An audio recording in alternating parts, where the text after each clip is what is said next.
nicer and people want to be outside grilling, don't even dirty the kitchen at all. Make everything outside on the grill. Let that brown and then we'll add everything else. Now I'm going in with some jalapeno, some red onion, some red bell pepper. We're going to cook that down also till those veggies are good and soft. All right, now the main cooking is done. I'm going to stir in the cheeses, and that's when you want to set it on the indirect heat on your grill or in your smoker set on low. A little Rotel, cream cheese, and some Velveeta. And this is typically when you would put this in the slow cooker and let it go low, but we're doing it campfire style, or pretend campfire. And some pepper jack cheese. I know it looks like it's not going to fit, but it will. Cover it up, let it go low and slow. Go grab yourself a cold beer. Check this out. Some cowboy queso. And what's good is nothing's going to burn, so you can really let this go, you know, an hour or two on that low smoker. Plus you would get some of that smoke flavor in there. It's really easy. You can just serve straight from the skillet.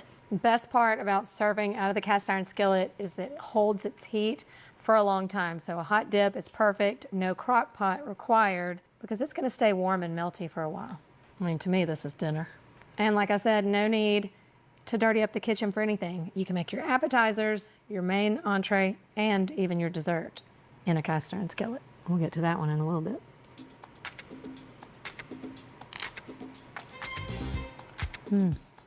This will work for any of your hot dip recipes, but this one is the recipe you should try first. That is divine. I'm gonna have to restrain myself. You've seen me do this next method before, but you really haven't seen me do it in a cast iron skillet. I am making chicken fra diavolo. It's another one-pan chicken meal, similar to what I've done in the past, but a different recipe. While I don't use a cast iron skillet a lot in my videos, this is the way I always do it at home, and it produces the best crispy skin. I do have 3 different sizes of cast iron skillet, none expensive at home, but I like a large one, so you want like a 12 to 14 inch, and then an 8 to 10 inch, and then I've got like a small little baby for, you know, some small projects. This is the time to break out the big one. And you can attribute the good crispy skin to, again, that even heating, plus the fact that it can withstand a high cook temperature. Some people like to start their chicken thighs in a cold pan to render that fat out. I don't think it's necessary. I think you can still get crispy skin this way. Just give it a little press when you put it in. Season the other side, and you know the rule. Walk away. Let it go. Let it cook until it's good and crispy. Was it loud enough? I probably could have used 1 less chicken thigh so it wasn't so crowded in there, but we made it work. And look at all the flavor we have developed on the bottom of the skillet. I mean, the crispiness that is achieved in the cast iron skillet is almost unmatched. Maybe it is unmatched. So to that, we cook our veggies like normal. This is fra diavolo, which means like devilish, so it's extra spicy. Some red pepper, and go some garlic, some crushed red pepper to keep it even spicier. A little Italian seasoning. Recipe calls to add butter, like when we were browning those, but you can see we didn't need that because we rendered out a good bit of fat. Right now we're gonna further lift the flavor from the bottom with some acid, wine, and tomato. Going with some tomato paste and some fire roasted tomatoes. Because then that looks so good, it smells even better.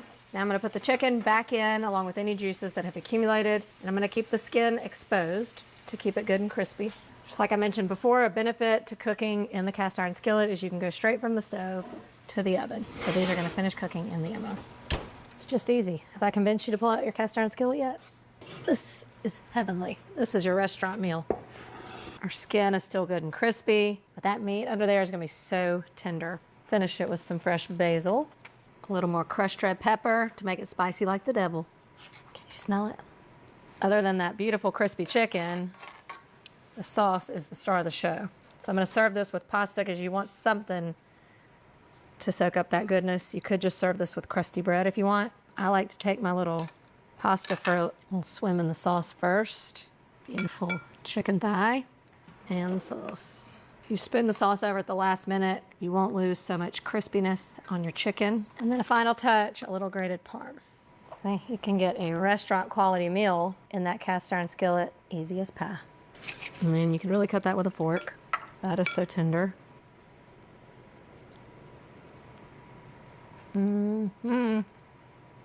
That Diablo kick is in there for sure, but it's that good kind of spice. It just kind of Sits there, it doesn't make you want to like feel like you have to reach for the milk or anything. So much flavor, the little burst of tomato. Chicken, tender as anything. If you're not pan roasting and making a delicious sauce in your cast iron skillet, you're missing out. What are you doing? Some of the best pizza you can make at home comes out of your cast iron skillet. Why? Because it can get super hot, therefore it can lend itself to giving you a crispy crust on the bottom, and that's what I'm here for. I love a pan pizza when it's like kind of almost a little greasy and crunchy on the bottom. That's what we're making. You can use whatever dough and toppings you want. I am just going to show you the method because it's all about the method. Starting with, you want to preheat your skillet. Go into your oven about 450 degrees and let it go for about 5 minutes. When it comes out, we're gonna put some oil in the bottom while it's nice and hot, and then it's almost gonna kind of fry the dough.